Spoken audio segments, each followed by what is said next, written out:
মায়ের পেট থেকে মানুষ ভূমিষ্ঠ হয়ে আসে যেরকম নিষ্পাপ হয়ে, সেরকম নিষ্পাপ হয়ে যাবে মানুষ তিনটি আমল করলে। নবী সাল্লাল্লাহু আলাইহি ওয়াসাল্লামের 3 হাদিসে এই তিনটি আমলের কথা বর্ণিত হয়েছে। সহিহ মুসলিমের এক হাদিসে আসছে, নবী সাল্লাল্লাহু আলাইহি ওয়াসাল্লাম বলেছেন, মান হাজ্জা ফালাম ইয়ারফুস ওয়া লাম ইয়াফসুক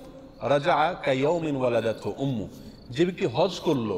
আর হজ করতে গিয়ে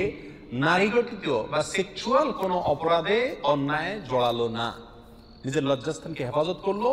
আর অন্য সাধারণ কোনো গুনাহ অপরাধ করলো না, এই ব্যক্তি হজ করে যখন আসবে সে মায়ের পেট থেকে ভূমিষ্ঠ হয়ে যেরকম একটা শিশু নিষ্পাপ অবস্থায় আসে ওরকম নিষ্পাপ হয়ে আসবে। তাহলে একটি আমল পেলাম, যে আমলটি হলো হজ করা, যে হজে কোনো কি থাকবে না, সেক্সুয়াল অপরাধ থাকবে না এবং অন্য কোনো গুনাহ থাকবে না। দ্বিতীয় আমল হলো, নবী সাল্লাল্লাহু আলাইহি ওয়াসাল্লাম বলেছেন, এটিও সহিহ মুসলিমের ভিতরে আসছে, আন তাওয়াদ্দা কামা আমারাল্লাহ, যে ব্যক্তি ওযু করলো ঠিক সেভাবে যেভাবে আল্লাহ সুবহানাহু ওয়া তাআলা নির্দেশ করেছেন, অর্থাৎ যথাযথভাবে ওযুর প্রত্যেকটা কাজকে সঠিকভাবে করে পিওর ভাবে একেবারে সুন্নাহ সম্মত উপায়ে ওযু করলো, ওয়া কামা এরপরে দাঁড়ালো, ফাসাল্লা এরপরে সালাত আদায় করলো, ওযুর 2 রাকাত সালাত আদায় করলো, ফাহামিদাল্লাহ ওয়া আথনা আলাইহি ওয়া মাজ্জাদাহু,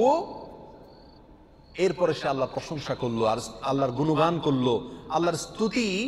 বাক্য প্রকাশ করলো। আল্লাহ তাকে অনেক নিয়ামত দিয়েছেন, এই যে সালাত, এই যে ওযু, এই যে ইসলাম, নিয়ামত দিয়েছেন আল্লাহ তাআলা। এই জন্য আল্লাহর কাছে একবার অন্তরের গভীর থেকে আল্লাহর প্রতি প্রশংসা প্রকাশ করলো, আলহামদুলিল্লাহ বললো, আল্লাহর স্তুতি এবং গুণগান সে প্রকাশ করলো, বলল ওয়াফাররাগা কলবাহু লিল্লাহ, আর তার অন্তরকে আল্লাহর জন্য খালি করে নিল। আল্লাহর জন্য খালি করা বলতে অন্তরে দুনিয়ার বড়ত্ব, দুনিয়ার মোহ, দুনিয়ার নেশা, কোনো কিছুর প্রতি টান, যত কিছু থাকে সব কিছুকে তুচ্ছ করে আল্লাহ সুবহানাহু ওয়া তাআলার ভালোবাসা, আল্লাহর আনুগত্য, আল্লাহর প্রতি ঈমান, আল্লাহর প্রতি ভালোবাসা, এটাকে অন্তরের সর্বোচ্চ মাত্রায় স্থান দিল। এই কাজগুলো যে ব্যক্তি করলো, নবী সাল্লাল্লাহু আলাইহি ওয়াসাল্লাম বলেছেন, এই ব্যক্তিও রাজাআ কায়াউমিন ওয়ালাদাতহু উম্মু, মায়ের পেট থেকে ভূমিষ্ঠ হয়ে আসা শিশুর মতো নিষ্পাপ হয়ে যাবে। 3 নম্বর আমল হলো, আল্লাহ সুবহানাহু ওয়া তাআলা বলেছেন হাদিসে কুদসিতে, ইযাবতালাইতু আবদাম মিন ইবাদি, আমি যখন আমার কোন ঈমানদার বান্দাকে কোন একটা বিপদে ফেলি, কোন একটা মুসিবতে ফেলে তাকে আমি পরীক্ষা করি, ফাহামিদানি ওয়া সাবারা আলা মা বালাইত, এরপরে যদি সে আমার প্রশংসা করে ওই বিপদে পড়েও এবং সবর করে, আমি যে বিপদ দিয়েছি সেই বিপদে খুশি মনে যে আল্লাহ আমাকে পরীক্ষা করছেন, এই চিন্তা থেকে সবর করে এবং আমার প্রশংসা করে, তো নবী সাল্লাল্লাহু আলাইহি ওয়াসাল্লাম বলেছেন, এই ব্যক্তিও রাজাআ কায়াউমিন ওয়ালাদাতহু উম্মু, মায়ের পেট থেকে ভূমিষ্ঠ হয়ে আসা শিশুর মতো নিষ্পাপ হয়ে যায়। আবার বলছি আমরা এক নজরে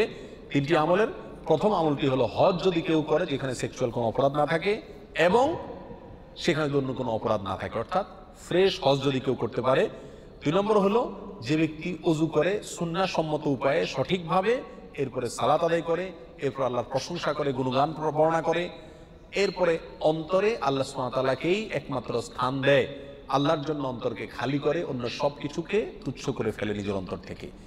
এই ব্যক্তিকে আল্লাহ সুবহানাহু ওয়া তাআলা ওই নিয়ামত দান করেন, অর্থাৎ মায়ের পেট থেকে বিমুষ্টি হয়ে আসা শিশুর মতো মাফ করে দেন। আর তৃতীয় হলেন ওই ব্যক্তি যে ব্যক্তিকে আল্লাহ সুবহানাহু ওয়া তাআলা পরীক্ষা করলেন, কোনো বিপদ দিলেন, কোনো মুসিবত দিলেন, ওই মুসিবতে পড়েও সে আল্লাহ সুবহানাহু ওয়া তাআলা প্রশংসা করে এবং সবর করে, এই কথা চিন্তা করে যে আল্লাহ আমাকে পরীক্ষা করছেন, তো এই ব্যক্তিও মায়ের পেট থেকে ভূমিষ্ঠ হওয়া শিশুর মতো নিষ্পাপ হয়ে যায়। তৃতীয় হাদিসটি মুসনাদ আহমদে বর্ণিত হয়েছে আর প্রথম 2টি হাদিস সহিহ মুসলিমে বর্ণিত হয়েছে। আল্লাহ তাআলা আমাদের সবাইকে আমলগুলো যথাযথভাবে করার তৌফিক দান করুন। তবে মনে রাখতে হবে, বড় কোনো অপরাধ যদি কেউ করে থাকে তাহলে সেটা থেকে মুক্তির বা সেটা মাপ পাওয়ার একমাত্র উপায় হলো তওবা করা, খাঁটি অন্তরে ওটা না করার জন্য প্রতিজ্ঞা করা, পিছনে যা করা হয়েছে তার জন্য ক্ষমা চেয়ে লজ্জিত হওয়া, তাহলে ইনশাআল্লাহ বিইذনিল্লাহ সব গুনাহগুলো থেকে কি পাওয়া যাবে, মাপ পাওয়া যাবে।